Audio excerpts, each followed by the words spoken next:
Arielle, here we are. How are you today? I'm spectacular. Thank you for asking. I like spectacular. What a Yes, great. thank you.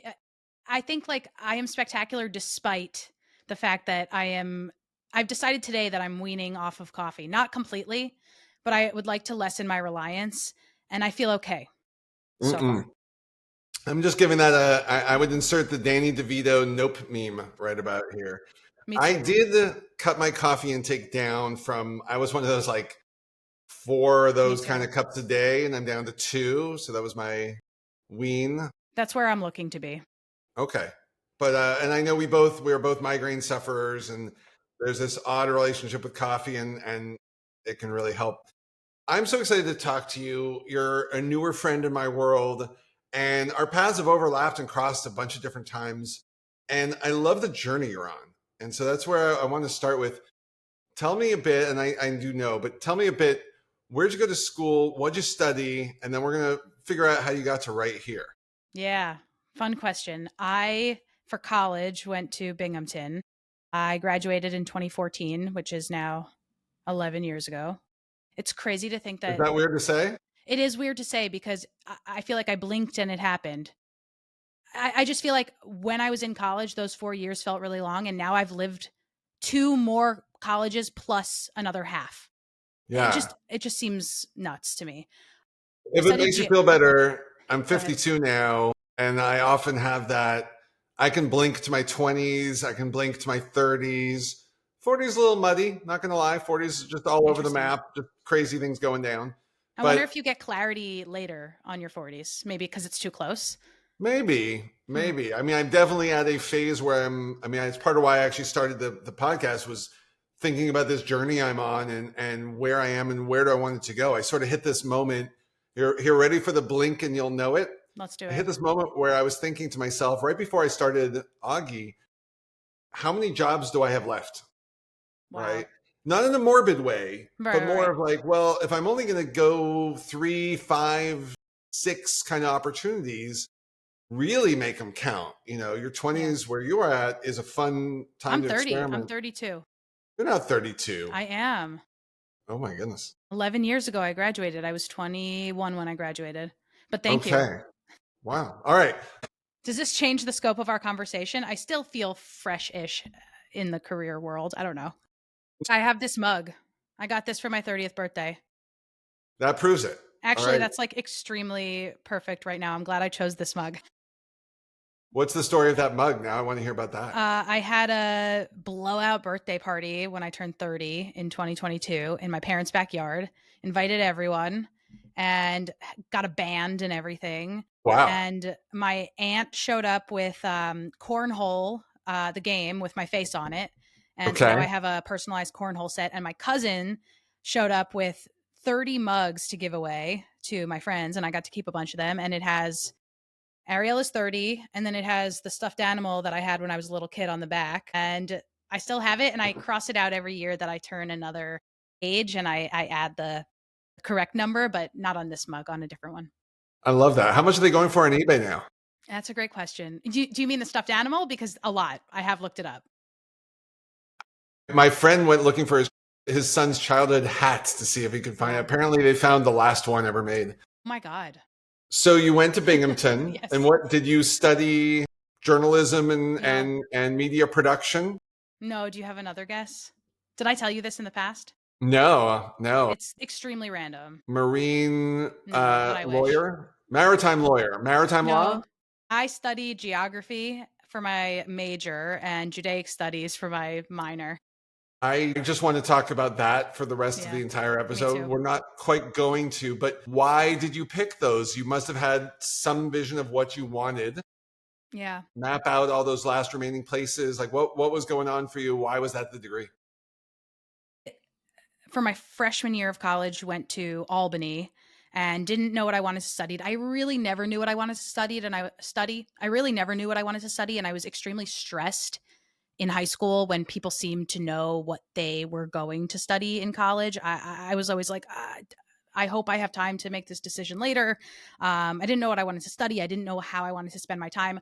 All I knew pretty early on in college was that I wanted to do something that felt like I was moving humanity forward, or it felt like I was spending my day in a way that felt inherently positive to me.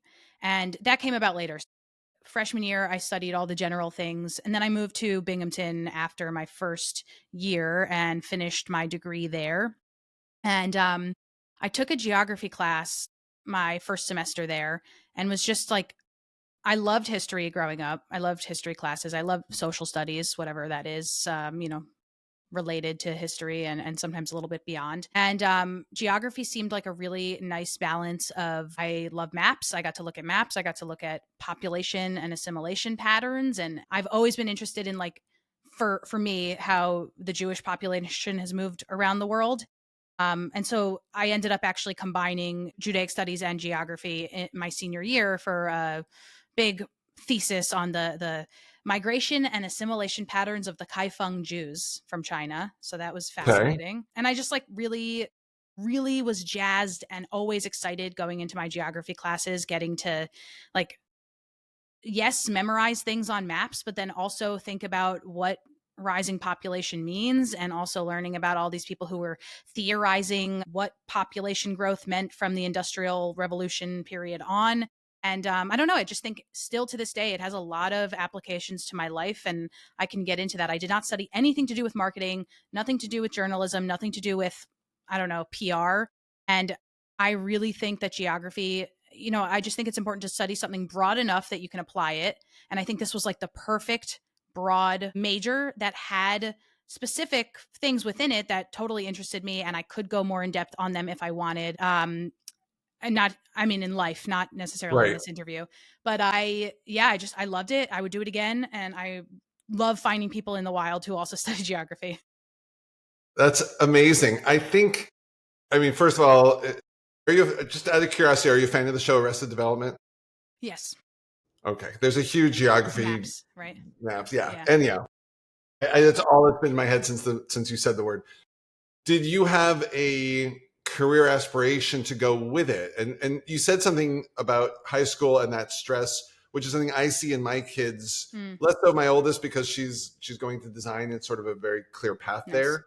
But I will also share, when I went to high school, no stress about what I would Really? do. It was just sort of like graduate kid and then go study more things. And then here are like the 10 different jobs that exist in the world, and you'll go do one of them. Right. It was like, it was still the time of doctor, lawyer, engineer, accountant, yada.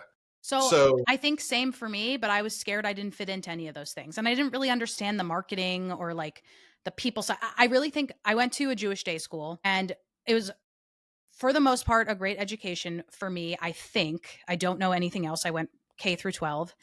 Um, and I think that I felt a little bit like I had skills, or what I was good at academically was not necessarily the things that other people were good academically.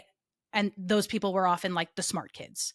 okay. And so I wasn't really rewarded for, like, being really good at social studies, but the kids who were really good at math were rewarded for that. There's a path for that. You can go to banking, or you can go to, I don't know, there's a lot of people who were really great at, like, they took pre-law classes in high school. We had some things that, like, you could study early, like high school versions of law. And I that never clicked for me, and the kids who took it really felt excited about the next steps of their blossoming adulthood. And I really was kind of lost, and just really resonated with anything social studies related, anything map related, also anything Judaic studies related, because not the religious part of things, but the history and the, like, ethnicity. And I always thought all of that was so fascinating. And also how religion, like, plays into sociocultural life. And I was always interested in following that a little bit. But when I started at Binghamton and I decided I was studying geography, I was a little nervous that, I mean, I'll say my mom was a little nervous that there was no career path. And I mean, that's not wrong. There's no career path for anyone, though. I feel like you really need to be a go getter if you want to do something in a field of study that doesn't have, like, you study law, you become a lawyer, you study medicine, you become a doctor. Like, I think even if I studied psychology, which was very popular, I would like, do I want to be a psychologist? That's so, it's not, there's not a one-to-one path like that. So early on, when I decided to major in geography, was asking, I was having meetings a lot with the department heads and like just asking them what other people have gone on to do. And what ended up being my strength early on that I did not uncover in high school, but for some reason in college, I unlocked this, was asking questions and really spending time with my professors in a way that a lot of my peers were not. And I really used all of the resources that the college gave, like going to the career counselors and just having free conversations with them. That's such an awesome thing that you can do. I went to every class. I never really skipped classes. And I, like, for the most part, showed up at office hours, to the point that, like, even though I was probably going to fail one of my math classes that I had to take for my major, he felt nice to me and gave me a C minus and let me live my life and graduate. So that was huge. I I love did. that. I love that little story, by the way. I'll echo that to anybody who might be pre-college or in college, and you were at that stage where it looks like doom and gloom. I remember pulling an all-nighter, studying for a final in some stats classes. As you know, I was an econ Yeah. major. Similarly, by the way, Wow. no interest in being an economist. Right. But I was taking this one of these crazy advanced stats classes, and I was doomed, and I knew it. It wasn't like me at this stage. I It's was already terrifying. actually finally become a good student, and I went to the teacher over and over again, basically like, look, I know my grades aren't going to get me there, but I'd like to at least try to learn something in this class Yeah. before I get out of here. And I did the math going into the final. I needed something like a 95 to get like a C minus. And I will tell you, two things are true. I did not get a 95, and I Yeah. did get a C minus. Hell yeah. And we're not questioning that. It's the power of being Being human, there. right? Yes. Yes. Well, it's what you said, right? You show up, you ask questions. That's what teachers Yeah. want, right? There's Yeah. want You interesting don't, you're, people and good you, results, but they want students who care about what they're telling them. yeah, you try to not be an asshole also. Like, if you show up once begging for a grade, it's probably not going to be a good outcome for you. But if the whole time you've been struggling and trying, that's another thing. I mean, in all of my other studies, I was getting A's or A minuses. And in my math subjects, in my math classes, I had to take two math classes. One was like one was called math in action. And we did, really honestly, an interesting type of class, but still my brain could not grasp it. We would do like voting systems and tallying and things like that. And like, how does ranked choice voting work numbers That's like wise? a great YouTube channel, by the way. It's such a fascinating idea, math in action.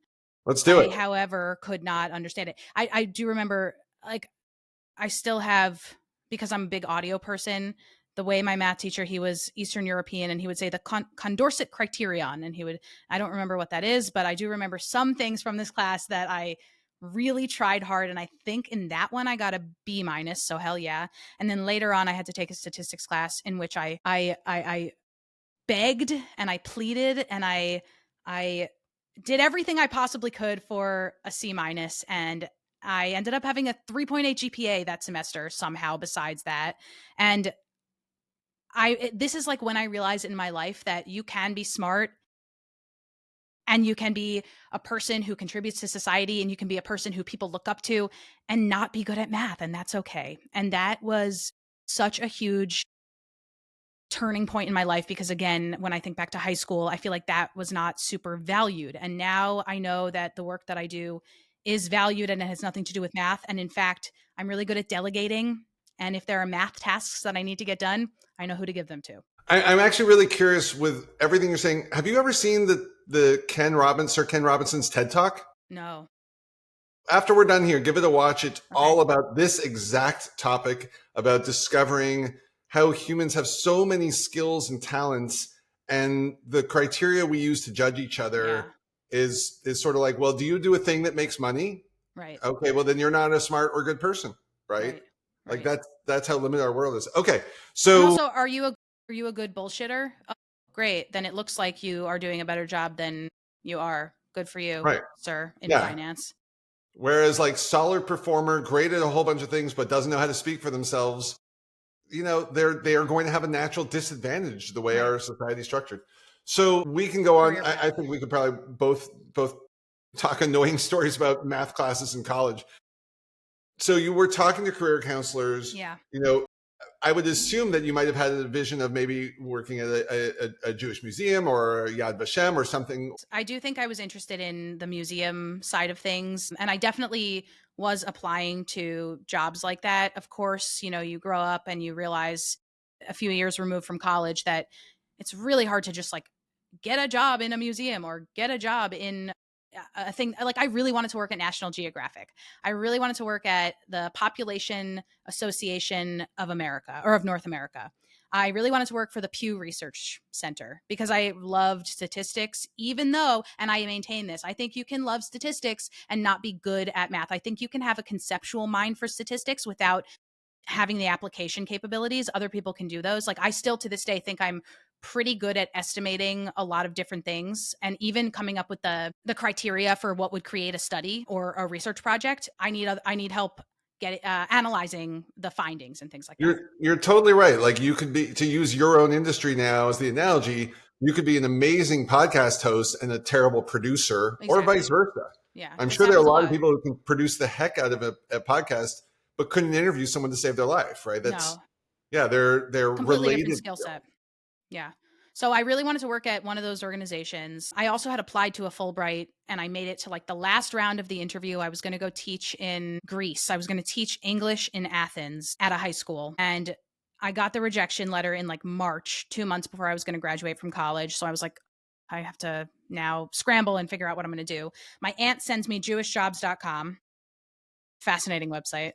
I go searching for something off the beaten path because I was like, I almost was going to go live in Greece for a year. Now I want to do something a little different. I don't just want to like move back to New York City with everyone else that I know. So I ended up finding a job at the Institute of Southern Jewish Life in Jackson, Mississippi as an education fellow. And that was a fascinating job that I sort of was able to justify the geography element of it because I never really spent time in the South. I was going to be driving a lot to different states and cities throughout the South. And I got really good at the interstate system. And that's really where I got into podcasts, is driving around and being bored in the car and listening to podcasts. So this is the career trajectory for me. But Is, by the way, is being good at interstate something on your LinkedIn? Like, where does that go and it should be. go? It should be, right? I have invented a game that has to do with license plates. The Mississippi license plate has it's 3 letters, 3 numbers, and the first letter is the same letter as the county that car is from. And so I printed out a map, and it was just called, like, it was kind of on the honor system, but it was whenever you see a different county, you mark it down and you try to fill out the whole map. Like a And bingo, like a yeah, bingo and it game. was really fun, and, like, a lot of people would be like, "I just saw Benton County today," and Benton was the the white whale. Benton County was my last one, and I saw it, like, on my last week in Mississippi, and I was able to fill out the entire thing. Woo! Okay, so Anyway, listeners, everybody has a new prize. If you happen to see a Mississippi license plate that starts with a B, let me take know. a picture and send it to Arielle. She really wants a collection of the white whale license That plates. would be great for me. To this day, I still have a friend that we text whenever we see a Mississippi license plate. So anyway, yes, I love civics. I love interstate systems. I don't know. How would you categorize this? I think it's Americana. It sort of has to do with geography. It sort of has to do with like the things that make our country tick. You're a But yeah, natural born cartographer. I don't know. okay. I actually went to 1 semester of geographic information systems programming school because I thought I might go into GIS. I still would consider it. It's very cool. Are you familiar with GIS? I am. Yeah, it's the coolest. Yeah. Are you It runs do our you play world. what's that do you play GeoGuessr Sporkle. or any of those? I play a lot of Sporkle. Do you know Sporkle? I think so. Is that the one where you get a location as the number of miles to the next? No. It's Okay. Sporkle is everything, but I usually do geography related games. You can search like name the counties of the USA, and it'll just like do, you can type in Washington and there's going to be like a lot of counties called Washington. Jefferson, of course, is big, but then like, you know, once you really dive into it, you have some interesting place names that have to do with the local landmarks and things like that. And it's really cool and it's fun to memorize. So I've memorized the counties of Mississippi, counties of New York. Those are the big ones because Mississippi has 82, New York has 64, and then other ones throughout, but they're not as impressive. Like Connecticut only has 8. Can you do the countries of the world song? No, but I can name 197 countries, or at least I could in 2014 through Sporkle. And there's some tiny ones out there, and it's fun to keep up with. It's good for your brain. My middle child can do all of these things, Wow. and I do an online trivia thing, and in the non-competitive part, I always send him all the geography related questions, and he'll name the thing. I'm like, I didn't even know that was part of this planet. So, all right, you're driving around, you're listening to podcasts as we do. It is still, a very big difference to be driving around as an active geographer into entering the world of podcasting. What's that? Yes. What got you from listening to, let's say, your first time you yourself recorded something? The first time I remember actively listening to a podcast was in 2014. I think it was either Radiolab or This American Life or 99% Invisible or The Memory Palace, a few other possibilities. Okay. And I loved them, but it did not become a habit until later. That was the year that Serial came out from Serial Productions Yeah. and This American Life, now owned by the New York Times. And my whole office was listening to it. And I was not, because I wanted to be different. And that sucked. By the way, I was also the only person in my social graph that did not listen to Serial. Have you listened now? It's amazing. So I I'm sure listened. it is, but It's the same amazing. way I haven't seen Parasite yet, and I know it's That's a like good the best movie. This is movie of. different. This is different. I would contend that Serial Parasite was amazing. I'm sure more people saw it and interacted with it, but I think like in terms of events that promulgated the future of an industry, Parasite, sure, amazing movie, huge impact. Serial though launched a Fair whole statement. generation of podcasts. Yeah, I would. Yeah, Serial. Like I know of Serial. I actually listened to maybe 3/4 of one episode. The truth is, I just wasn't interested in the category. It was obvious True the crime. production value and etc. Yeah, I don't care about true crime, y'all. Yeah. Yeah. I think when people ask me for like a critical take on, oh, what did you think of this podcast, that podcast? And I'm like, I'm usually like, was I entertained? Yes. Is that all that matters in this situation? Yes. I'm very easy to please. Like, so Serial, did I have critical feedback? Maybe later when I learned about some of the ethical dilemmas that came up during the show and in the reporting. But I did a re-listen through recently, and it's still unbelievably captivating, even though there's been a lot of reporting on some of the tactics that they use to get the tape and make the story. But anyway, I finally listened to Serial after refusing to.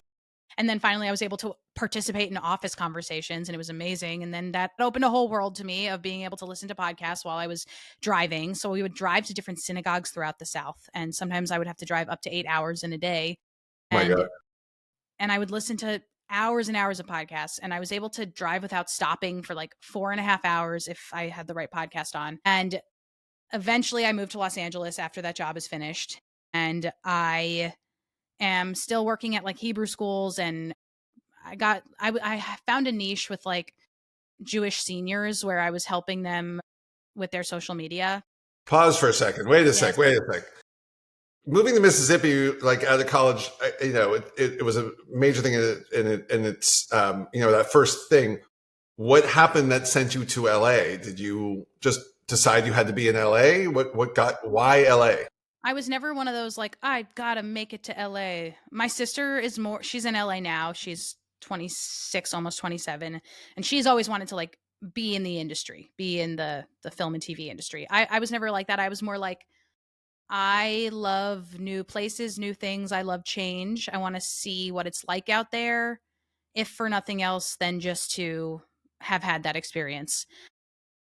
And my aunt lives out there. I have a bunch of family out there. So I was able to have a soft landing and eventually made a lot of friends. And that's really where my podcasty career took off. But first, the soft landing included working Jewish jobs that I was able to get because I had a pretty robust resume filled with Hebrew school and the Institute of Southern Jewish Life. And then when I got to LA, I worked as a communications coordinator for a senior village called High Village LA, where I basically did like email marketing to let older folks know about events happening in the community. So that was pretty cool. So you're in your mid-20s at this point. Is that roughly I'm right? 24. Yeah. 24. Did you at this stage have, or even anywhere in the next couple of years, did you evolve to any, I want to be doing this at this time, or was it still flowing as the world went? I was flowing, and I also wasn't confident enough to be like, I want to work in podcasting. I know there is a job in podcasting. I will work in podcasting. So what I did was I had like 7 jobs at a time. Worked Wait, so at you at this point knew, after all the driving, you decided somewhere in Not you yet, was not like, yet, but soon no. thereafter. So I finished the Mississippi job in 2016, moved to LA in the fall of 2016. That was when Trump was elected, and I was listening to tons of podcasts, and for the first time I felt like I was really tapped into what was going on politically, and I knew things. And I found that if I went to a dinner, I could talk about politics in a way that I had never been able to before, which made me feel smart. And like, for whatever that's worth, I know that that sounds surface level, but it made me feel good to be able to contribute to these conversations that were happening, and even to lead some of these conversations and to really have well-formed opinions. And it made me want to listen to more podcasts. A, so that I could continue feeling this way. B, so that I could give recommendations to other people. C, so that I was not bored in the car constantly. And D, because I kind of felt slowly and surely like there was a niche here, that there's so many podcasts out there. I heard more and more people talking about the word podcast. And I thought that I could be somebody who could translate this huge world of podcasting into a digestible few podcasts that you might want to listen to if you like X, Y, and Z topics. So that is really what brought me there. But this is still fall 2016, early 2017, and I didn't have a background in reporting. I didn't have a background in journalism. I didn't have a background in marketing. I didn't have a background in email marketing, whatever. So I was very unsure about what I could do. And my mom was constantly sending me job applications for other things that were quote unquote more stable. And I was down to apply to those things, but I was also very much going on coffee dates with people who had worked in podcasting or were working in reporting, and just asking them about their careers. And again, showing up like I did in class in college, and just saying like, hey, I'm interested in this. How did you get to where you are? And I know the phrase picking your brain is kind of gross, and also it's very take, and I really don't like when people pick my brain now. And even at the time, I kind of had a sense that I don't just want to take from these people who I'm asking advice from. So instead, I would ask them like, can you reflect on your career? Can you tell me how you got to where you are? And maybe that'll be helpful for you, because you're probably somewhere in your mid career now, and that could be a good way for you to parse out what you like that you've done and what you might be interested in doing in the future. So that's really how I got involved, first making contacts in the podcast space and really formulating ideas that eventually led to what became jobs. So February 2017 is when I started my newsletter that I still run to this day, that has gotten me every single job that I've ever gotten. And it's the And for the thing. 3 people who don't know it, just tell everybody where they can go find that newsletter really quick. No, many people don't know it. Everybody should know it. I should have 100,000 subscribers. Earbuds.audio is the website, and it's a newsletter that sends 5 podcast episodes on a theme, and each week is curated by a different person. And the point of it is that anyone can curate a list. And I have lists going back to 2017 on topics all over the place. And the idea really is, you probably have your 5 favorite podcasts. I probably have mine. She probably has hers. They probably have theirs. Like, how do we discern what's worth listening to? You can check out this nice curated list that is somebody else's favorite podcasts. And I think beyond that, beyond being great for listener discovery, it's also just great for the industry to have curations. And yeah, so that's really what got me started. And I know I've gone on thousands of rants, so let's see where we're at. So I want to know, what was the first time you recorded an episode not as a guest? Actually, no. What was your first time on a podcast? Was it your own, or was it being a guest? No, it was being a guest. It was a podcast called Podcast Brunch Club. So it was a podcast about podcasts, and which has become a theme in my life. If you go to Podchaser and you search for my name, that's where you can see like where I've been a guest. It's kind of like the IMDb of podcasts. And I have guested on so many podcasts about podcasts. It's fun. It's fun to look back on. Is there a podcast about podcasts about podcasts? There's definitely been this idea formulated and thrown We to can just me. incept anything at this Yeah, point. everything is a circle of itself. I was on this podcast Brunch Club, because I curated a list for Podcast Brunch Club in July of 2017. And then I was on the podcast to talk about my recommendations. And then a few months later, I was on another podcast about podcasts to talk about my Mount Rushmore of podcasters. And then after that, I started just being the podcast person in a lot of circles that I was involved in. So, I worked at the time, I worked for a co-working space as the podcast studio manager. I Yeah. created the podcast studio at this co-working space, and then was the person that everybody came to if they had questions about starting a podcast or what they should listen to for what stage they were at in their business. And that just kept blossoming, because I would post on LinkedIn, and then people from my life growing up, friends of my parents, would reach out and say, "Hey, my company is thinking of starting a podcast. What does that look like?" And I had advice for them early on, because I was so involved, even though I hadn't had the experience of making a podcast myself. So finally in 2019, it was like, okay, I should probably walk the walk in order to talk about the talk. And so I decided to start a podcast to go along with my newsletter, so that I could have the experience of writing a script, voicing that script, editing that recording, uploading that recording onto an RSS feed, creating show art, creating show notes, creating all the things that go along with a podcast. And I wanted to do that because I had been talking to a lot of people at this co-working space about making shows, and I'd been doing the shows for them. I'd been developing the shows for them, but I myself had never selected a hosting provider and then uploaded all the stuff. So I wanted to be able to do that. So I guess from the time that I discovered, really in earnest, was listening to podcasts 2014 to 2019, 5 years, but I still very much considered myself part of the podcast industry before that. It was kind of funny, because anytime I went to a podcast event, they'd be like, "Oh, what's your podcast?" And I'd be like, "I don't have a podcast. I don't need a podcast. There are so many podcasts out there. Nobody needs my voice talking about podcasts." And, I still sort of believe that. I still believe the world is okay without my voice talking about the podcast I'm listening to, or whatever it is that I need to podcast about. But it is fun, and you never know. And it's a nice creative endeavor. And there's tons of reasons for starting podcasts that I constantly, now I do a lot of marketing work, and I'm talking to people all the time about why they make their shows. So you go from there and you end up at Squadcast, Yeah. which So is, my first which job, is when we first connected. wow. Wow. Yeah. Yeah. How did why Squadcast? What did you do there, and how did you land that? My first job after the co-working space was at Castbox, the podcast listening app. So that was pretty cool. It was a way for me to finally understand how apps work. So it was my first software job. It was my first time figuring out, going to conferences with a company that paid me to go. It was really cool. And it also squarely gave me a paycheck working in the capital TP podcast industry, the podcast industry, whatever.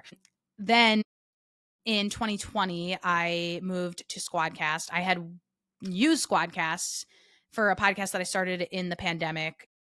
April 1st, 2020, I started a podcast with my friend, and we used Squadcast. And I had messaged the founders on Squadcast just being like, "Hey, I had a really great experience with your product. I'm starting this podcast. Thanks for all you do." That's it. Completely innocent, didn't necessarily want a job, had a job, was just looking to let them know. And then a few months later, I saw that they had a job opening for a community manager, and I applied, and it was the biggest fit. It was the best fit ever on all counts.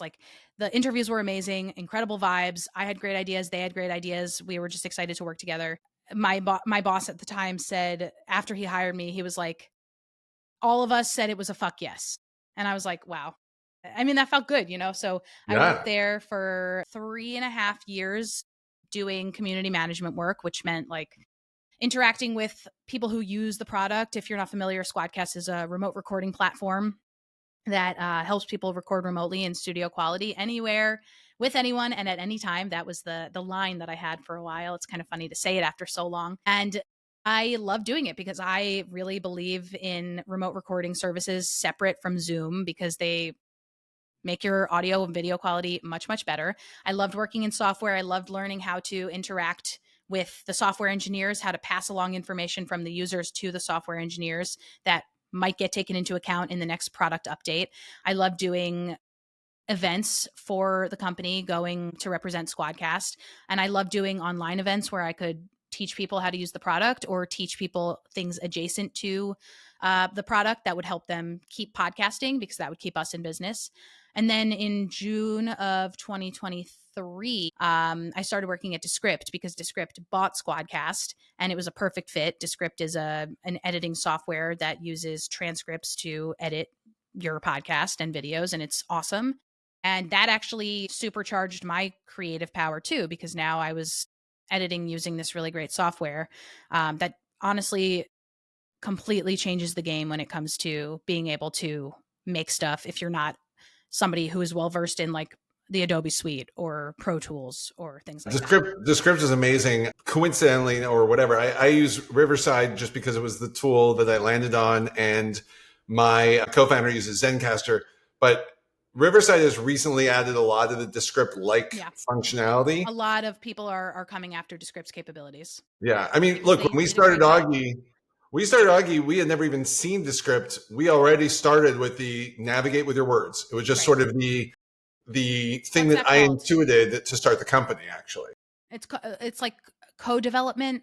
When ideas get formed across the world in ancient times, when like there was no way for us to possibly know, but like pasta. I don't know, not pasta. No, there, but there, people spontaneously, no, the a noodles, wheel. right?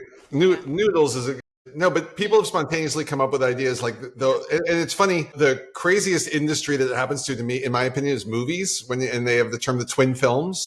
When you Mm-hmm. get Yes. like Volcano and the crappy one, or Deep Impact and Armageddon, or whatever, two Yeah. movies at the same time. Yeah. It's super interesting. Okay, so you've had this really, really interesting journey through creating content and then community managing and working with so many other content creators. Today, how are you spending your time? I retired rich. I'm just kidding. I work for a company called Pinwheel that does audio and video production for people who have businesses or solo entrepreneurs or small consultancies that want to use the power of podcasting to get their message out. And it's not just podcasts, it's video. And now podcast means so much more than just audio content. I'm really lately working on a clips first approach with some of my clients where they want to make a podcast, but they're kind of intimidated by the idea of they have to be always on forever or constantly making this show. So a lot of the work that I'm doing is coaching people or creative departments on what it means to have a sustainable strategy that involves podcasting. And often that involves using the initial audio and video file for content that can last for a really, really long time and that will stay fresh to the people who come across it because you're uploading it in different captions, you're uploading it in different aspect ratios. It's just a way for you to stay relevant and to constantly be giving your audience valuable resources that they will look at and say, wow, I really like that company because they taught me X, Y, and Z. And when I need to do X, Y, and Z, I'm going to think of them. So, I like that way of approaching and thinking about it. And sort of your voice was in the back of my head when I was getting this podcast started, which was just record it and do it. Was something you had made a comment like, just record it. And now I've come to this. I like recording and I like having these conversations. And to your point, like I was re-watching one of my early episodes just to plan out a clip, and I realized like there's so much content left. And so yes. the only thing I'd add to any of your advice is record all of it, even if you don't know that you're going to use it, because you can always come back to it one day, right? Like if you don't have it, you can never have it. But if you have it and you stick it up in the attic, you might just have stuff in the attic, or you might have a valuable asset that some antiquer will find one day. Yeah. And like, there's so many nuances to this. Yes, just record it. However, you should probably have a microphone and you should probably have headphones and they should probably be wired. And like I could go on all day about the nuances of this. I am a big advocate for there is no one size fits all advice. So if anybody's listening to this and thinking I should just start a podcast, maybe think about it, maybe look at some resources, maybe ask me, should you start a podcast? There's certain things that you can do to ensure that just starting it won't mean that in 6 months you're going to pod fade. just like, stop making your show. But I do think Is it is that a important. term? Yeah, yeah, Is yeah. that For a while, it's been a term. Yeah. what's the is there like a sign of it? Is there a certain number of episodes or Not really, but people do say like a lot of podcasts stop after literally 3 episodes. Like really? some people just don't make it past because they have an idea. It's not gaining the traction that they wanted to in the time that they decided. And then they stop doing it because it's harder work than they thought with less of a return than they had hoped for. Interesting. And yeah, this is huge. So that's a lot of the work that I'm doing is you don't you don't have to be consistent in order to make a podcast that could be really relevant on other channels.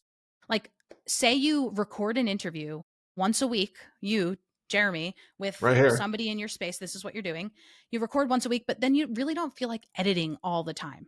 But you can always just grab clips from that and put that up and say, I had this conversation on my podcast. The episode will be dropping eventually. Like, they probably aren't even there for the full episode anyway. They are probably more likely there because they saw an interesting clip and it helped them stop their scroll, and then they got to meet that founder that now they're interested in investing in, or their product is something that they're going to use. And for you, it's great because it continues to align you with these people, with these peer companies, and you as a leader who curates these really great conversations. So consistency By the is way, great. Yeah, go ahead. I love the potential irony of me taking what you just said, making that clip go live, and then never publishing the episode. Done. Don't worry, we won't do that. Okay, Wait. I I want to just want shift to the say one conversation. thing. I Yeah, know we have to wrap up, but this is such an important nuance. Consistency is important if you have specific goals. I think if you are somebody who is making a podcast and you really want to give it a shot at growing as a podcast itself, you do need to be consistent. But if you want to use the technology of podcasting, the RSS feed, to put out content every once in a while and just use the video and the audio to do other things, it is okay for you to record once a month and like maybe put out an episode that is 45 minutes one time and like an hour and a half the other time and 30 minutes the other time. It really just depends on the expectations that you set with your audience and how you communicate those to your audience, and how, if you change things up, you let your audience know why you change things up like that. It's a big trust thing. I Okay, love that. continue. I love that. I want to talk a little bit about today and how you look at the world. A lot of the times I ask, a lot of people at my age, when you look back, what were some interesting moments, etc. Here's what I want to ask you. When you look forward, do you have at this stage, you have now, as you said, you're 32, not where I thought you were. Do you have a vision of where you want to be at 42 or at 52 or anywhere along the way? For a while, I said I wanted to be a creative director, and I didn't really know what that meant. And I still kind of feel that way, and I still don't really know what it meant, what it means, and I don't really care. I want somebody to pay me for ideas and to get things running. I really have good ideas. There was a time during the pandemic where, as I was falling asleep, I would go into that twilight zone, and any problem that I had, I could fix in the twilight zone, and I would wake up, write it down, and then like be good to go the next day. And this was like from anything to do with like friendship problems, relationship things, and also what to tweet the next day that might go viral. Like, I really have the ability, when I slow my brain down, to think about great ideas that will resonate with people. I also naturally love gathering people and just really love getting people together, whether it's for learning opportunities or for networking. For the sake of getting together, I do regular meetups in New York City for the podcast community and now the larger creator community. So part of me wants to be a creative director at a non-podcast specific media company, or another type of company that would allow me to like be the strategist for what content they need to put out there and what it should look and feel like. And then another part of me also wants to own a physical space where I can have coffee, because I really like coffee and I really like the ritual of making coffee. Sort of a co-working space, pickleball also, that would be soundproofed, of course, so that the pickleball can't, be heard by the people who are doing the co-working. I love moving, and I love integrating movement into work because it is very easy to just sit at your desk all day. And I would love to have a space. I would love to have a physical space that I could design and somehow make soluble. I mean, a co-working space with a recording studio, pickleball. pickleball nets and a couple other things, maybe a track that you can go for, or some treadmills. Doesn't sound unfeasible No. in the world. I mean, it has existed. Hopefully, I think this would have to have something else to it. I'm not saying like that's the model and that nobody else has ever thought of that before. There will be other elements to it. Maybe it's a maker space. I don't know. If anybody has any ideas, please let me know. And at this stage, if you had to pick, would you choose to spend, if you had to make the choice, would you choose to be on camera and be creating content, or would you choose to be behind the scenes and helping others create theirs? I think I would choose to be behind the scenes. I've done a lot of mentorship and I've ran some internships for high school students, and I love being able to shape what they make and to guide them not just towards making great stuff, but also towards making stuff in a way that is sustainable and also just making sure that they have the tools to make things that they're proud of. So yeah, I really do like being behind the scenes in that way. I like being on the camera, but who knows how that'll age? Who knows how when you look at videos from the past and you cringe about yourself, like who knows? Lately I've not cringed. For the past like 10 years I have not cringed. I'm pretty proud of myself, but you never know. You never know. This has been a great conversation. I learned so much more about you, and I love where we took a few of these things. If you want to send people somewhere, you already mentioned Earbuds. Is there somewhere you want people to go, whether it's for Pinwheel or a nonprofit or anything like that? Where would you plug on the internet? Yes. Everything about me can be found on LinkedIn. Just my name, Arielle Nissenblatt, or my website, ariellenissenblatt.com. And if you search a combination of how that sounds, you should be able to find it, even if you don't spell it right. Very good. Well, thanks so much for giving us your time today. And it's lovely to see you. And we'll talk again soon, I hope. Thank you for having me.